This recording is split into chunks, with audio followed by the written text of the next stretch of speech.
Magandang gabi, Pilipinas. Bayan tinututukan sa 42nd Joint Meeting sa pagitan ng Pilipinas at Japan ang higit pang pagpapabuti sa ekonomiya ng dalawang bansa. Bilang nangungunang investment partner ng Pilipinas, meron ng 14 billion pesos na halaga ng pamumuhunan ang ipinangako ng bansang Japan.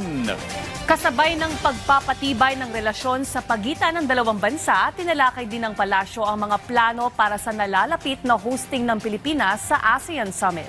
Yan ang ulat ni Clazel Pardilla. Pagpapalawak ng oportunidad sa pagninegosyo at pagpapalago ng ekonomiya.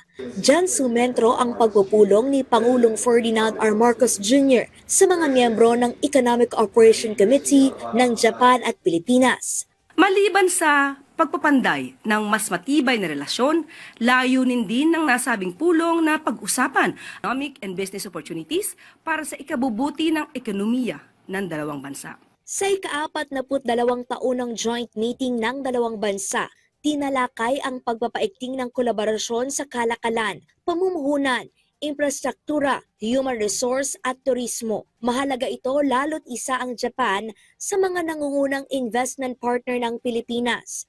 Mula noong Enero hanggang Setyembre 2025, lumubos sa 14 billion pesos sa mga bago at expansion project ang ipinangakong puhunan ng mga kumpanya ng Japan sa Philippine Economic Zone Authority. Kamakailan lamang, lumagda ng 1.7 billion yen grant ang Japan International Cooperation Agency para pondohan ang pagtatayo ng modernong rice processing facility sa Isabela. Tampok dito ang mga makinaryang magpapatuyo sa palay na makatutulong para mabawasan ang nasasayang na bigas at mapatatag ang supply ng pagkain, habang tinutulungan ang libo-libong magsasaka na magkaroon ng disenteng kita. Layunin ng nasabing proyekto na palakasin ang buffer stocking capability ng National Food Authority. Maiwasan ang pagkalugi ng ating mga magsasaka, pataasin ang milling recovery rates, at pagandahin pa ang kalidad ng lokal na bigas para sa disaster relief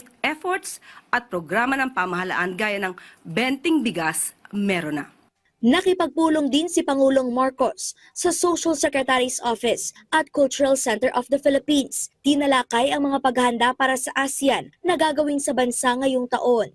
Tatalakayin ng SOSEC ang updates hinggil sa paghahanda para sa 40th ASEAN Summit shows na gaganapin sa May 2026.